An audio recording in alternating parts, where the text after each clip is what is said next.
বীরভূম থেকে একটা ভাই আমাকে ভালোবাসার গল্প পাঠিয়েছে।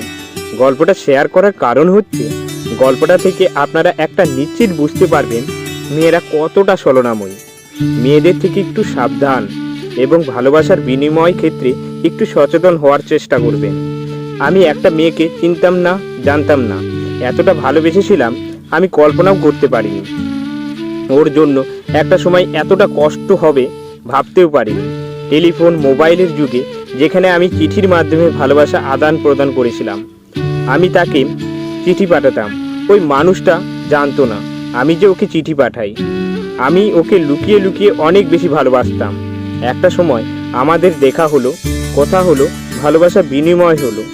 এভাবে 3টা বছর পার হয়ে গেল। কিভাবে যে 3টা বছর পার হয়ে গেল, 3টা বছর মানুষটাকে ভালোবেসে গেলাম পাগলের মতো।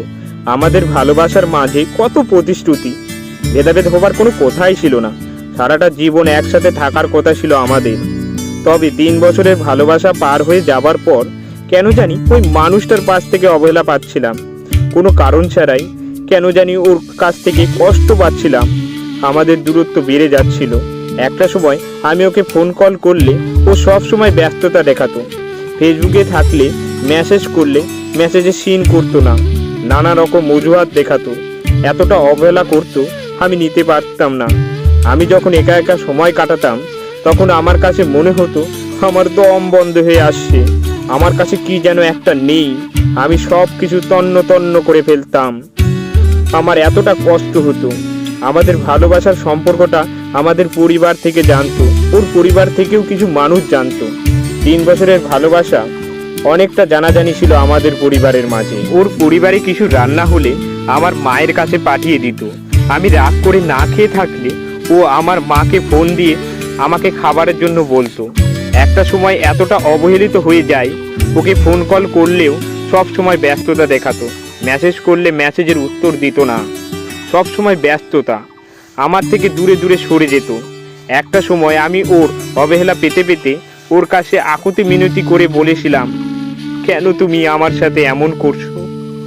ও আমার সাথে সম্পর্কটা রাখতে চাইতো না। তবে আমি ওর কাছে অনেক আকুতি মিনতি করার পর নিকৃষ্ট কিছু শর্ত দিয়েছিল, যেটার জন্য আমি একটা পর্যায়ে গিয়ে ওকে ছেড়ে আসতে বাধ্য হই। আমি তখনই বুঝেছিলাম মেয়েরা কতটা ছলনাময়ী। আমার মনের মধ্যে একটা জিনিস বারবার কাজ করছিল, আমাকে বোধহয় অর্থের জন্যই ছেড়ে চলে গিয়েছিল। আমি কষ্ট পেয়ে ওই দেশ থেকে প্রবাসে আসতে বাধ্য হই। যেই মানুষগুলো আমি হারিয়েছি ওই মানুষগুলোকে পাওয়ার জন্য হলেও আমাকে প্রতিষ্ঠিত হতে হবে। দেশে সেরে, মা বাবাকে সেরে, পরিবার সেরে প্রবাসে জীবন যাপন করছি। তবে ভালোবাসার মানুষটার কথা প্রতিনিয়ত স্মরণ হয়। তবে মেয়ে তুমি ছলনাময়ী।